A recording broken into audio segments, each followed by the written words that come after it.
Hi all, welcome to Learn IT. In the previous videos, we have learned about AWS IAM service, that is Identity and Access Management, and AWS S3 service, that is Simple Storage Service. Now, we will be learning about AWS VPC, that is Virtual Private Cloud. So in this video, we will be learning about what is AWS VPC, what is AWS Subnet, what is AWS Route Table, and what is AWS Internet and NAT gateways, and what is security group, and what is access control list. So let's learn it. Coming to AWS VPC service, AWS VPC is a service which allows us to create virtual private network. You can consider it as a logical boundary of IP range that provided by us. So we can provide a custom IP range which we want to create a boundary for. So we can create a network of custom IP range using AWS VPC service, and we can create a virtual private network into our account to add some more level of security into our account for our resources. So consider I have an example here 10.0.0.0/16. So we have two octets logged here, network octets, and then we have two octets free, that is 0.0. We can consider from 0 to 255 and 0 to 255. So we can have this many addresses in our VPC if we use this IP range as a VPC IP range. So last two octets are free for IP addresses. We can create subnetworks of VPC IP range like 10.0.1.0/24, 10.0.2.0/24. So if we are saying /24, according to CIDR, classless interdomain routing, this IP address has last octet free. So we can have in the last octet from 0 to 255. That means we can have 256 IP addresses. So once we have created subnets in our VPC, we can make them public or private based on the requirement of our application. So we can make our subnets public or private using gateways and route tables. So we will learn more about gateways and route tables very soon. And once we are ready with our public and private subnets, we can use those subnets to launch our resources like EC2 and RDS instances. For example, a web server must be launched in public subnet as it must be accessible from the internet. So suppose you are going to host a website, then you are supposed to launch your instance in public subnet because it must be accessible from internet. And if you are launching an RDS instance, that is database instance, it must be in the private subnet because we don't want any internet access for that RDS instance.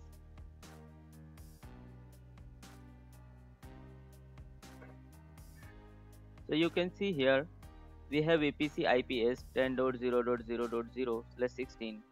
It has two octets free, and now we want to create two subnets out of this IP range.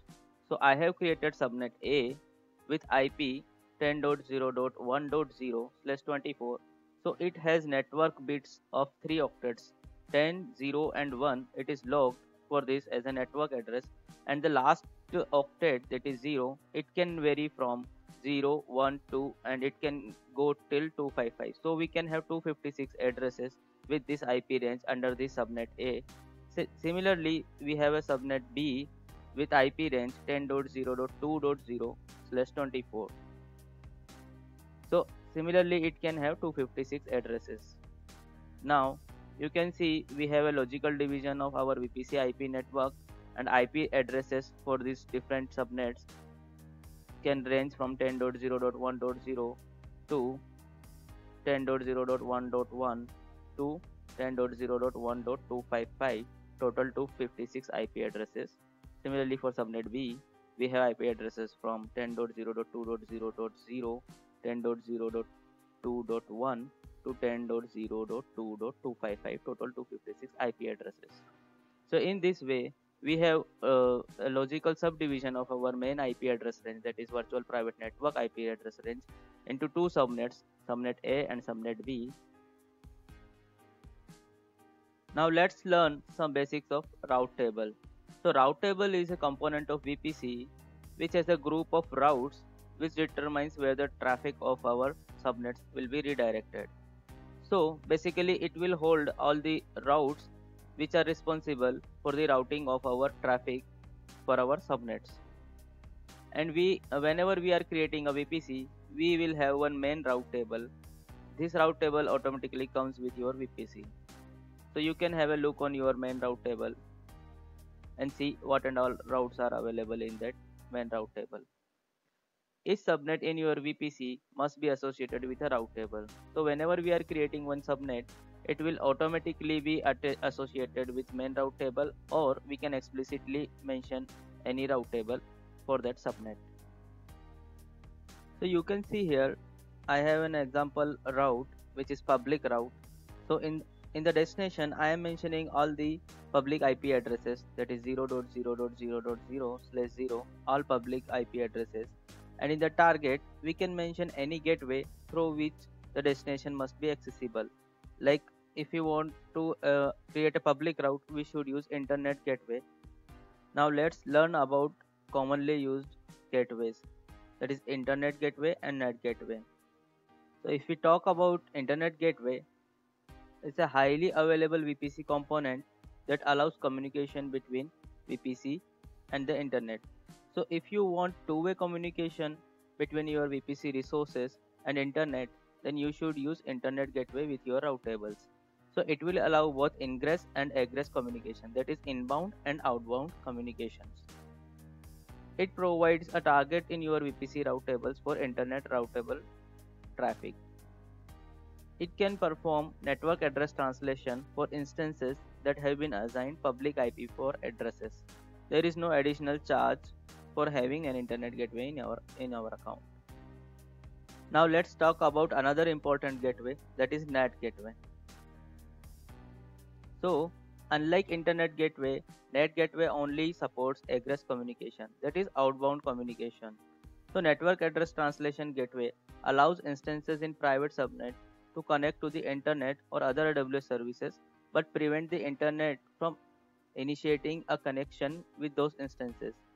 So NAT gateway helps us when we want our private subnets resources to communicate with internet, but we want to prevent internet from initiating a connection to those resources. Unlike internet gateway, NAT gateway is not free.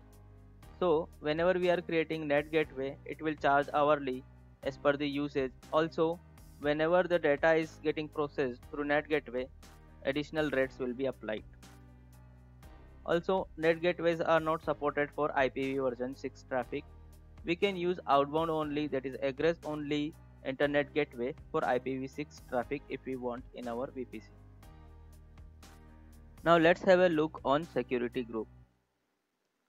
So security group is also a VPC component which acts as a virtual firewall for your instances. So if you want any instance level security, you have to use security group. So security group helps us to control inbound and outbound traffic on your instances. Security groups act at the instance level, not the subnet level, and each security group can have multiple rules to control inbound and outbound traffic for your instances.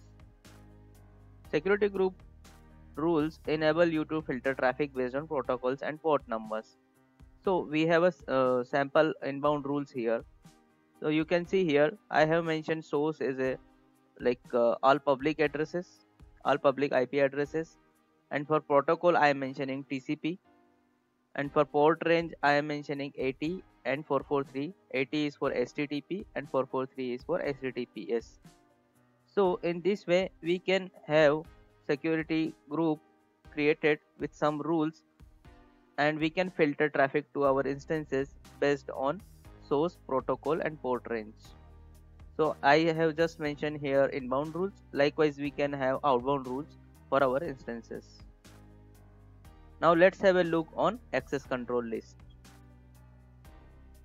So what is an ACL? ACL is also a VPC component. It is an optional layer of security for our VPC, and it acts as a firewall for controlling traffic in and out of one or more subnets. So unlike security group which are associated with instances, ACLs are associated with subnets. Each subnet in our VPC must be associated with one of the ACL. if we do not mention any ACL for our subnet, by default one of the ACL, that is default network ACL, will be associated with our subnet. We can associate a network ACL with multiple subnets. However, a subnet can be associated with one network ACL at a time. So we cannot associate a subnet to multiple network ACLs at a time.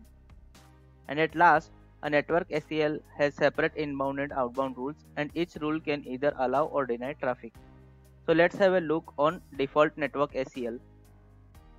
So if we talk about default access control list which comes with our VPC, we can see it has one inbound rule and one outbound rule, and for both the inbound and outbound rules, it allows all type of traffic for all protocols for all port range. So we can say it will allow all inbound and outbound traffic.